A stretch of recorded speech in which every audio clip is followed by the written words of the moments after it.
And welcome to the Aaron Katzman Show. I'm your host, Aaron Katzman. We speak about your life, your money, and your investments. And as always, we're coming to you from the spiritual and soon-to-be financial capital of the world, Jerusalem, Israel. If you like this content, please hit the like button below. If you've not yet done so, please subscribe to both the podcast and to the YouTube channel. And if you think somebody might find this of interest, you can go ahead and share it with them as well. So I was reading a week or two ago, an article in the New York Times. I don't make a habit of reading the New York Times, just so you know. But it was about anxiety, right? How to ease your money anxiety when the economy is stressing you out. It was an interesting article. It was by Diane Harris. So I quote, even before this year's economic turmoil hit, financial anxiety among Americans was running high, really high. 4 out of 5 Americans in a survey for Discover last year said they were worried about their money situation, with inflation, everyday expenses, and the state of the economy leading a litany of concerns. Nearly 2/3 said they would be financially unprepared if they lost their job, and more than half felt the same way about a recession. Now, tariffs and global trade war, which could raise prices and discourage consumer and corporate spending, have economists raising their odds of such a downturn this year.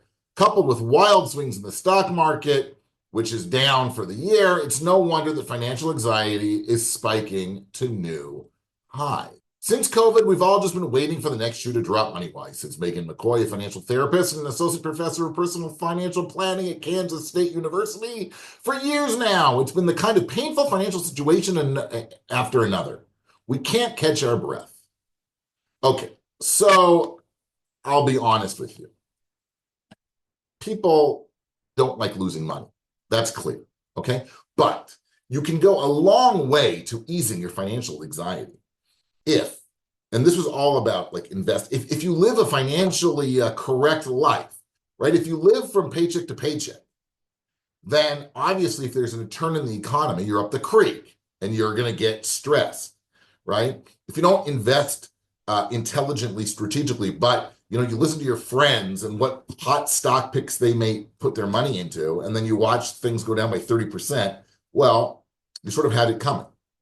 But if you live within a budget, right, and you put money away for savings, and you have an emergency fund, and you invest in index funds, ETFs, whatever it is, or just good solid investments, real estate for the long term, you have a long-term horizon, that goes a long way into helping you cope with the anxiety. In fact, you don't need to look every second. You don't have to hit refresh on your computer.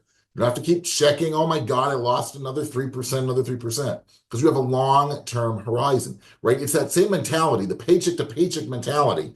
When you transfer it over to your investments, right? Oh my God, from today to today, I've got to make another trade. I've got to buy, I've got to sell, I've got to do better than the market, all these kinds of things. It's the exact same mentality.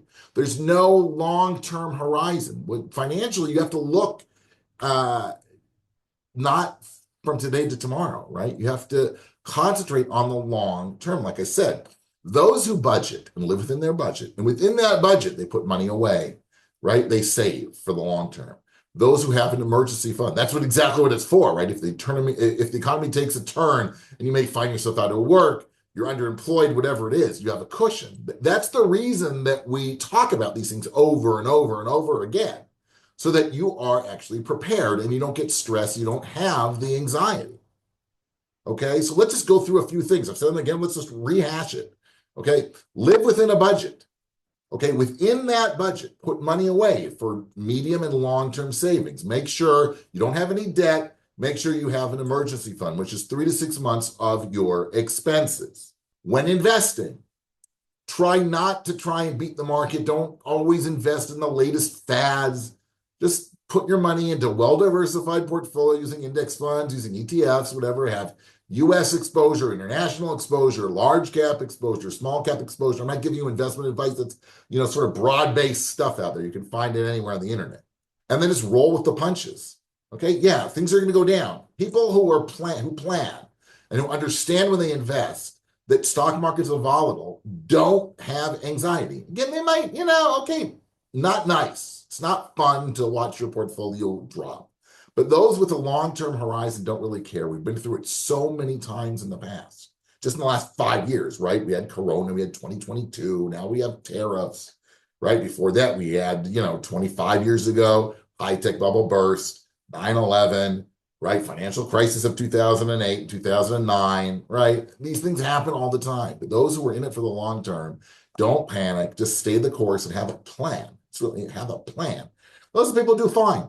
There's no reason for you to have anxiety. There's no reason for you to be nervous and uptight. Just do what I just said, right? Budget, no debt, emergency fund, save, invest strategically and intelligently, and you'll be just fine. You can ride out the storm. We will all see better days, right? That's just what history has told us. You've been tuning into the Aaron Katzman Show. We speak to you about your money, your life, and your investments. If you like this content, please hit the like button below. If you've not yet done so, please subscribe to both the YouTube channel and to the podcast. Thanks so much for tuning in. We'll speak to you soon.